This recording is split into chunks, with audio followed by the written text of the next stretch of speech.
Hallelujah. পড়ছি আমি প্রথম করন্থীয় 16:13। মৃতগণের পুনরুত্থান যদি না হয় তবে খ্রিস্ট উত্থাপিত হন নাই। আর যদি উত্থাপিত না হইয়া থাকেন তাহা হইলে তো আমাদের প্রচার বৃথা, তোমাদের বিশ্বাসও বৃথা। আবার আমরা যে ঈশ্বরের সম্বন্ধে মিথ্যা সাক্ষী ইয়া প্রকাশ হইয়া পড়িয়াছে, কারণ আমরা ঈশ্বরের বিষয়ে এই সাক্ষ্য দিতেছি যে তিনি খ্রিস্টকে উত্থাপিত করিয়াছেন। কিন্তু যদি মৃতগণের উত্থাপন না হয় তা হইলে তিনি তাহাকে উত্থাপন করেন নাই। কেননা মৃতগণের উত্থাপন যদি না হয় তবে খ্রিস্ট উত্থাপিত হন নাই। হালেলুয়া। কি বলছে এখানে? বলছে মৃতগণের পুনরুত্থান যদি না হয় তাহলে খ্রিস্ট উত্থাপিত হননি। মৃতগণের যদি পুনরুত্থান না হয়ে থাকে তাহলে খ্রিস্ট মরে আর জীবিত হননি।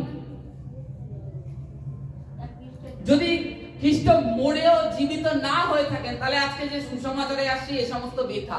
আজকে যে প্রার্থনায় মণ্ডলীতে আমরা সমবেত হচ্ছি এটা বৃথা। জাস্ট বেঁচে থাকার জন্য, নিজেদের ভয়ের জন্য, এই কারণে আমরা মণ্ডলীতে আসছি। কিন্তু এখানে আবার তারপরের বাক্যে পৌল বলছে যদি খ্রিস্ট উত্থাপিত না হন তাহলে আমরা মিথ্যে সাক্ষী হয়ে যাচ্ছি জগতের কাছে। খ্রিস্ট জীবিত হয়েছে বলে আমরা মিথ্যা সাক্ষ্য দিয়ে বেড়াচ্ছি।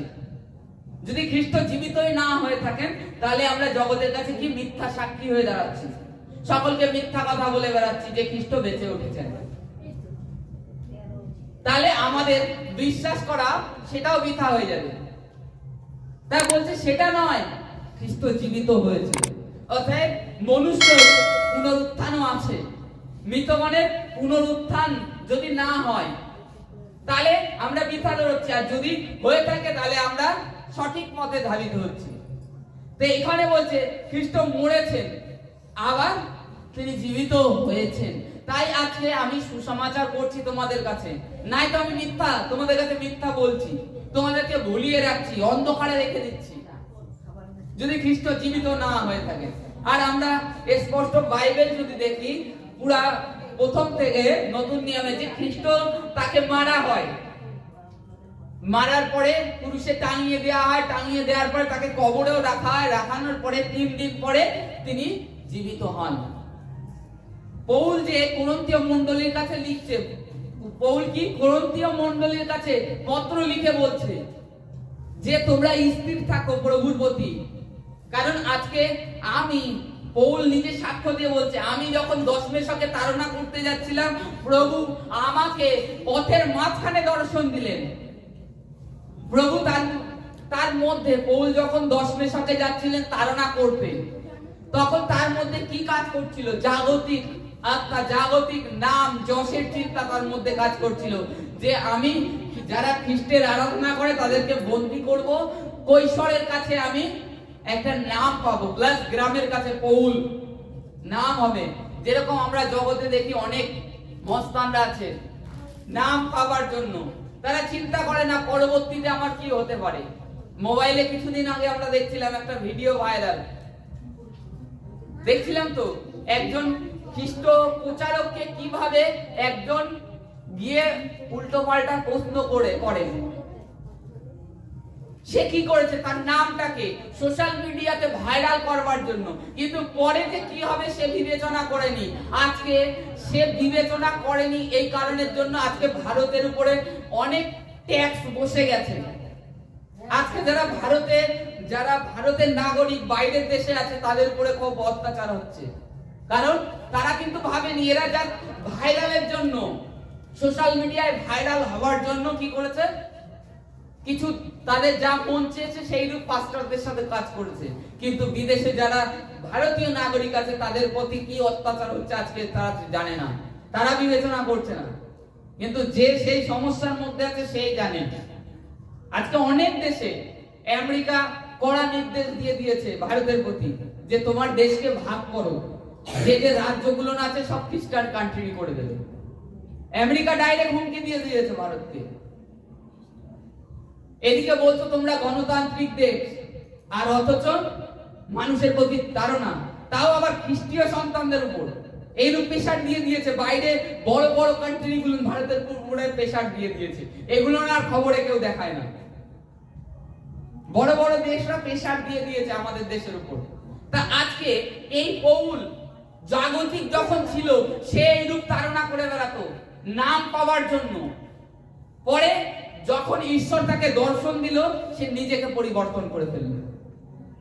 প্রভু যখন তাকে পথের মাঝখানে দর্শন দিয়ে কথা বললেন যে তুমি যাকে তাড়না করছো আমি সেই, তখন কি হলো? সে তো পৌল তো অন্ধ হয়ে গেল, সাথে সাথে কি হলো? তার মনটাও নরম হয়ে গেল যে আমি কাকে তাড়না করে বেড়াচ্ছি, আর সেই ঈশ্বর আমার পিতৃপুরুষদের আদি পিতা, যে আমি যাকে সদাপ্রভু বলে আরাধনা করেছি, সে জিহোবা পরমেশ্বর, তিনি প্রভু। পৌলের চোখ খুলে গেল। পৌল তখন কি হলো? পৌল চলে গেল দশমেশকে অননীয়ের কাছে। প্রভু তাকে বললেন যাও দশমেশকে, ওখানে বলা আছে। পৌল সেই অননীয় যখন এসে প্রার্থনা করলো, তার চোখে আবার দৃষ্টি পুনরায় ফিরে এলো, অন্ধ হয়ে গেছিল। তা পৌল বলছে, কোরিন্থীয় মণ্ডলীর কাছে লিখছে, আমি যে খ্রিস্টের সুসমাচার তোমাদের কাছে দিচ্ছি, তিনি যদি জীবিত না হয়ে থাকেন তাহলে আমি মিথ্যে প্রচারক, আমি সত্যি নয়, আমার মধ্যে সত্য নেই। কিন্তু আমি যদি সত্য প্রচার করে থাকি, যারা প্রভুর থেকে দূরে আছে তাদের ভয় আছে। কারণ তারা বলছে খ্রিস্ট মৃতগণের পুনরুত্থান নেই, অর্থাৎ যে মারা যায় সে শেষ, তার আর কোনো হদিশ হয় না। কিন্তু খ্রিস্ট যদি তিনি উঠেছে, তাহলে তাদের অবস্থা পরবর্তীতে কি হবে? তাদেরকে কোথায় দাঁড়াতে হবে? সেই বিচার আচরণের সম্মুখে, খ্রিস্টের সম্মুখে। তখন প্রভুকে যতই বিনতি কাকুতি করুক, প্রভু তাদের বিনতি কাকুতি শুনবেন না। কারণ প্রভু এই রূপ দৃষ্টান্ত দিয়ে গেছে যে জগতে অনেক ভাববাদী রা আছে, তাদের বাক্যে যদি তোমরা বিশ্বাস না করো, মৃত লাজারের ঘটনাটাই বলেছিলেন, মৃত লাজার আর ধনবানের বিষয় যে ঘটনাটি আছে, সেখানে বলেছিলেন যদি ভাববাদী গণের একজন উঠেও গিয়ে বলে, তবেও তারা তোমার ভাইরা বিশ্বাস করবে না। আজকে সেই জীবন্ত সদাপ্রভুর কাছে আমাদেরকে দাঁড়াতে হবে। আর খ্রিস্ট জীবিত হয়েছে, এটা সত্য, আর তিনি জীবিত আছে। আজ ওই কারণের জন্য আমরা আমাদের জীবনে অদ্ভুত কার্য দেখতে পাচ্ছি। যা কিছু হচ্ছে, প্রার্থনা করছি, চলে যাচ্ছে। আজকে একটা টেস্টিমনি আমি শুনছিলাম, একটা আমেরিকাতে একটা সেনা জওয়ান, আমেরিকায় জানিস মানে আগে এক কালো লোককে ঘৃণা করা হতো, আমরা ভালো করেই জানি। কালো লোককে কোনো পদ দেওয়া হতো না, কালো লোককে কোনো অধিকার ছিল না, এরকম ছিল আমেরিকায়। তা সেই আমেরিকাতে একটা সেনা জওয়ান, তিনি আফ্রিকান ছিলেন, কালো।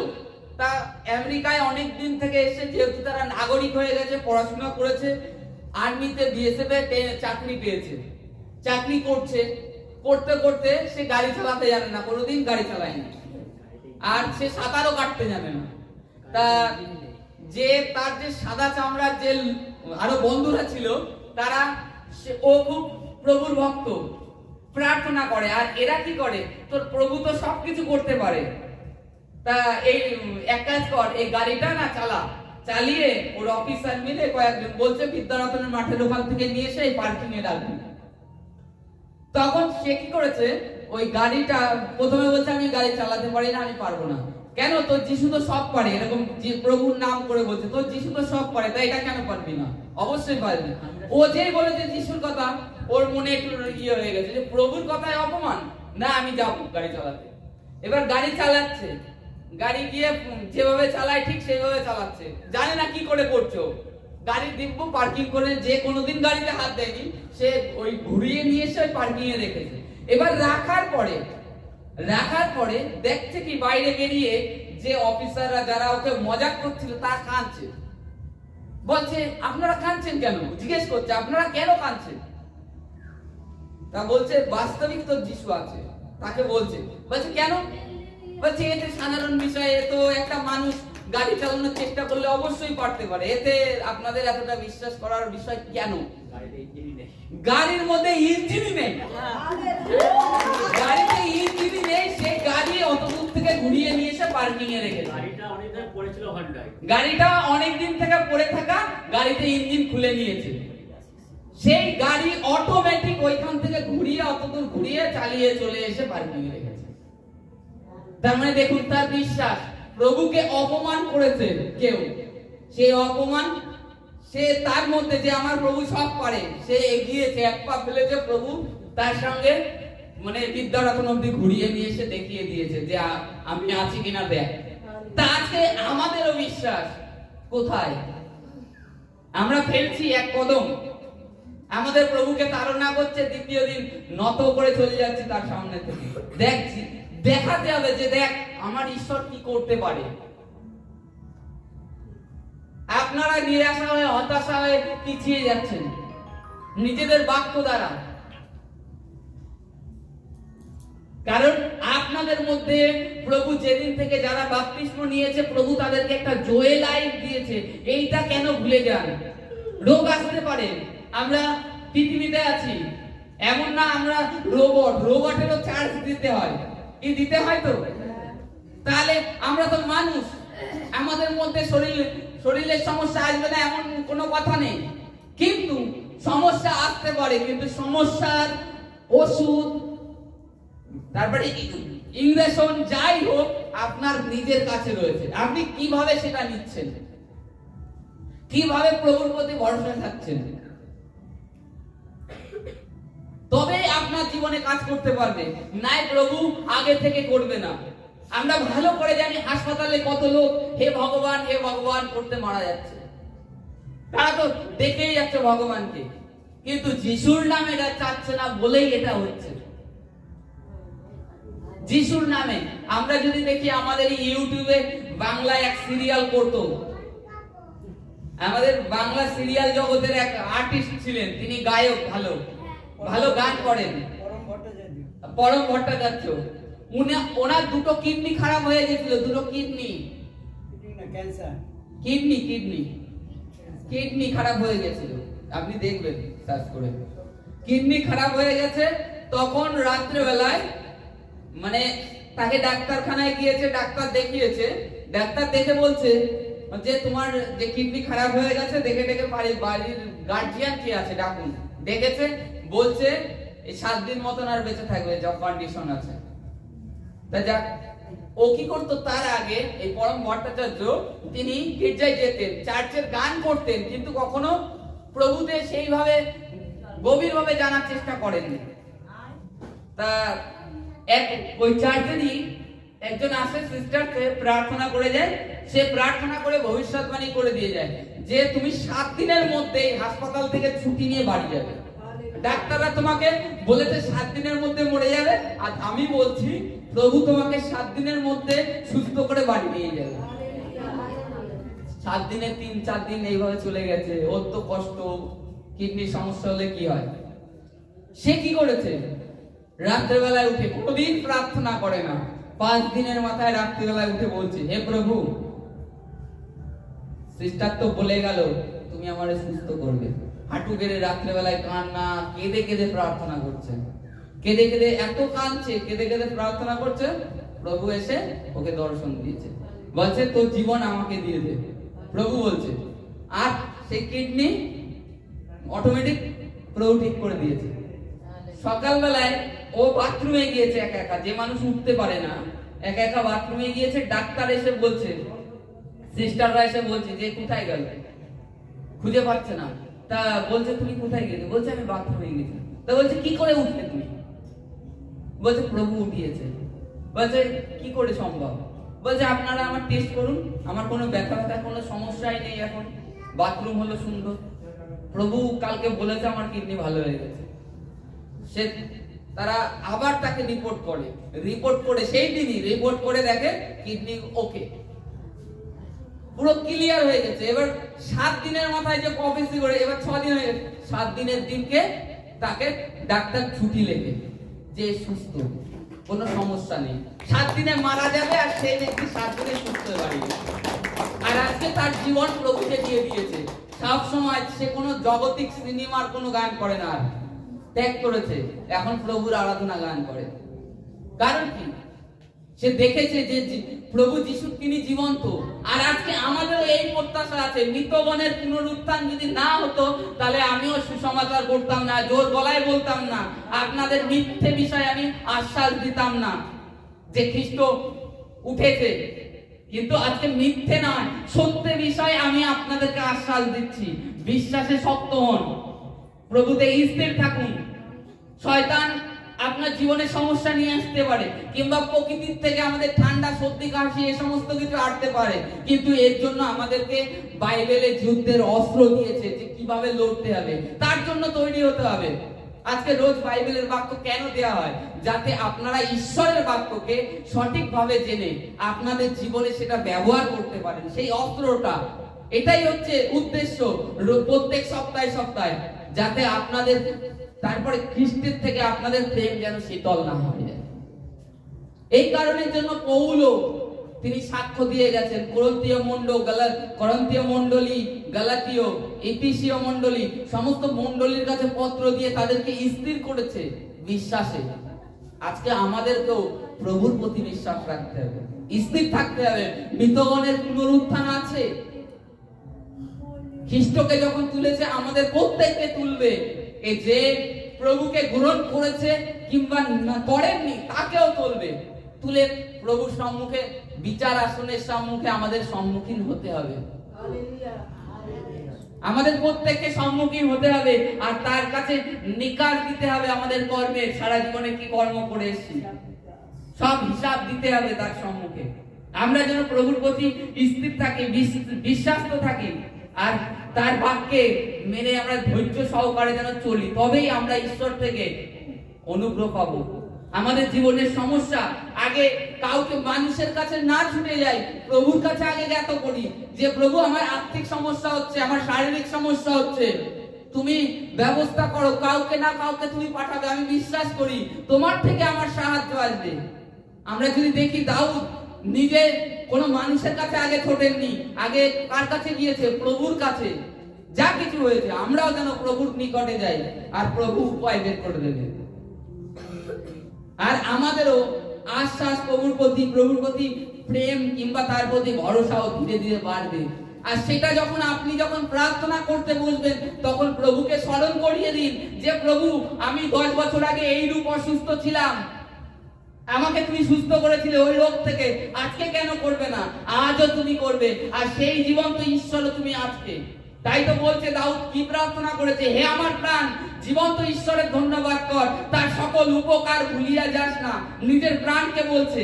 কেন বলেছে? ঈশ্বর তার জীবনে যে সকল উপকার করেছে সেগুলো নিজেকে স্মরণ করাচ্ছে, যে আমি ভুলে না যাই। আমরাও যেন যখন সমস্যায় থাকি, দুঃখে থাকি, হতাশায় থাকি, তখন আমরা নিজেকে স্মরণ করাই যে ঈশ্বর তুমি এইটা করেছিলে, ওইটা করেছিলে, আজকে কেন করবে না? তবেই আমরা ঈশ্বর থেকে অনুগ্রহ লাভ করতে পারি। আর না হয় তো কি হয়ে যায়? না হয় ওই দুদিকে টান ঠেলে যায়, এদিক ওদিক দৌড়াদৌড়ি করতে করতে জীবন শেষ হয়ে যায়। লাস্টে কি হয়? যে মণ্ডলীতে আসলাম, খ্রিস্টের প্রভুর প্রার্থনায় আসলাম, ওখানে সুস্থ হয়, ওই সব বেকার।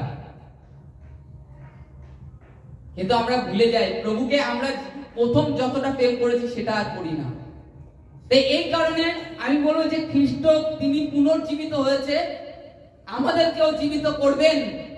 অতএব আমরা যেন তার বিশ্বাসে স্থির থাকি, ধৈর্য সহকারে। কারণ আসতে পারে, সমস্যা আসতে পারে, কিন্তু তার জন্য ঈশ্বর অস্ত্র শস্ত্র দিয়ে রেখে দিয়েছে আমাদের লড়বার জন্য। শয়তানকে বলি যে কি বলি আমরা? অনেকে আছে এরূপ প্রার্থনা করি, প্রভু শয়তানকে দূর করুন, কিন্তু এটা জানি না যে শয়তানকে অধিকার দিয়ে দিয়েছে, আমাদের অধিকার দিয়েছে। তাই তো লিখিত সুসমাচারে লেখা রয়েছে 10:19 যে আমি তোমাদেরকে সাপ, বিচ্ছু আর শত্রু সমস্ত শক্তির উপরে অধিকার দিচ্ছি। কেন? বলতে পারতো আমি আমার কাছে অধিকার রাখছি, তোমরা আমার কাছে প্রার্থনা করবে আর আমি সেটাকে দূর করব। বলেনি, তিনি বলছে আমি অধিকার দিচ্ছি, তোমরা আবার ব্যবহার করো।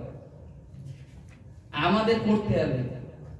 যে দুর্বল আছে প্রত্যেকদিন বলুক সেই রূপ ভাবে যে আমি বলবান হয়েছি, যে পীড়িত আছে সে বলুক, কিন্তু আমরা সেটা করি না। আজকে খ্রিস্টের প্রতি আমাদের প্রত্যাশা কখন থাকবে? যখন আমরা খ্রিস্টের ধৈর্যে স্থির সহকারে দাঁড়িয়ে থাকবো, তখন তার কাছে প্রার্থনা করবো সঠিকভাবে, তখনই উত্তর পাবো, আর তখনই আমাদের বিশ্বাস বাড়বে। আর কিছু কিছু বিশ্বাসের কি হয়, তারা প্রভুর প্রতি বিশ্বাস থাকে না। কারণ কি? তারা প্রার্থনাই করে না, বাক্যই পড়ে না। মাঝে মধ্যে আমি আমার বিষয়ে বলি, মানে অনেক সময় কি হয়, ফোনে অনেক কিছু দেখতে দেখতে, হালকা শর্ট ভিডিও দেখতে দেখতে প্রভুর থেকে দূরে চলে যাচ্ছে। তখন আমার নিজের থেকে ভিতর থেকে সাড়া দেয়, তখন আমি কি করি, ঝম করে ও বন্ধ করে দিই। দেখা ছেড়ে দিয়ে কি করি, মোবাইল তো রয়েছে। এবার মোবাইলে আমাদের চোখ এমনই জিনিস, এটা হচ্ছে ক্যামেরা, এটা হচ্ছে ভিতরে, এটা থেকে ভিতরে যায়, আর তখন আমাদের মাইন্ডে ব্রেনটা গিয়ে অ্যাক্টিভ হয়, জানেন এটা। ঝম করে আমাদের খ্রিস্টীয় ভিডিওগুলো দেখি, পুরাতন নিয়মের যে সমস্ত বই সেইগুলো দেখি আমি। এদিকে বাক্যর চর্চা হচ্ছে, ওটা দেখা হচ্ছে, গভীরভাবে জানা হচ্ছে। এটা করি যে আমি প্রভুর থেকে আমি নিজে সরে তো যাচ্ছি না ইচ্ছাকৃতভাবে, কোনোভাবে শয়তানের ফাঁদে। শয়তানের বড় অস্ত্র আজকে মোবাইল। এইভাবে সতর্ক থেকে করি। আমাদের প্রত্যেককেও সতর্ক থেকে করতে হবে। আমরা ঈশ্বরের বিষয় জানবো আরো। আর এই মন্দ যুগ থেকে অঙ্কুর নরুল্লাহ ভবিষ্যৎবাণী করছিলেন যে এই 2026 খারাপ, কিন্তু যারা ঈশ্বরের চরণ তলে থাকবে, তার উপাসনা করবে, তাদের কাছে ঈশ্বর খারাপের মধ্যেও আশীষ করবেন, প্রচুর আশীষ করবেন। কেন? যারা ঈশ্বরের নিকটে থাকবে। আজকে আমরা যেন প্রভুর প্রতি তার বিশ্বাসে, তার স্থির, তিনি জীবিত হয়েছে, আমাদেরকেও জীবিত রাখবে, জীবিত করবে, আমাদেরকেও উঠাবে, আমরা যেন তার উপরে বিশ্বাস রাখি। নাই আজকে পৌল লিখতেন না যে আমি যদি মিথ্যা বলে থাকি তাহলে তোমরা মিথ্যা সুসমাচার শুনতে আসছো। সত্য, তিনি জীবিত হয়েছে, আর এটাই চাই যে প্রত্যেকে আমরা যেন ঈশ্বরের নিকটে যাই। ঈশ্বরের এটাই ইচ্ছা। Hallelujah, hallelujah. গালাতীয়